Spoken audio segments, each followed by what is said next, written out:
धुळे जिल्ह्यातील शिरपूर तालुका आणि शिरपूर शहर पोलिसांनी संयुक्त कारवाई करत मोठे यश मिळवले आहे। मध्य प्रदेशातील हद्दीत घडलेल्या दरोड्याच्या घटनेतील 5 आरोपींना शिताफीने अटक करण्यात आली आहे। या कारवाईत तब्बल 19,12,000 रुपयांचा मुद्देमाल पोलिसांनी हस्तगत केला आहे। आज दिनांक 3 मार्च 2026 रोजी सकाळी 7:30च्या सुमारास सेंधवा ग्रामीण पोलीस ठाण्याकडून शिरपूर पोलिसांना गोपनीय माहिती मिळाली होती। मध्य प्रदेशातील सेंधवा येथील प्लायवूड इंडस्ट्रीमध्ये मध्यरात्री दरोडा पडल्याची माहिती देण्यात आली।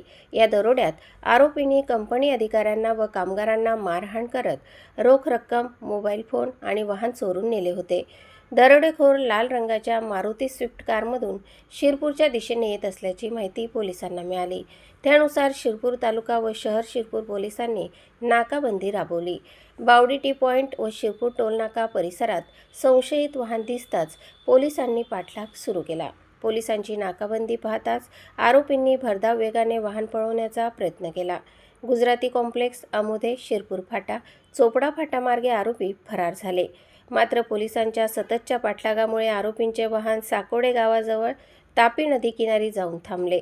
यानंतर आरोपी वाहन सोडून नदीकाठी पळून जाण्याचा प्रयत्न करत होते। पूर्वसूचना व मदतीसाठी तैनात पोलीस पथकाने सर्व आरोपींना ताब्यात घेतले। अटक करण्यात आलेल्या आरोपींकडून 5 लाखांची स्विफ्ट कार, 30,000 रुपये रोख, 5 अँड्रॉइड मोबाईल, 1 साधा मोबाईल तसेच तेल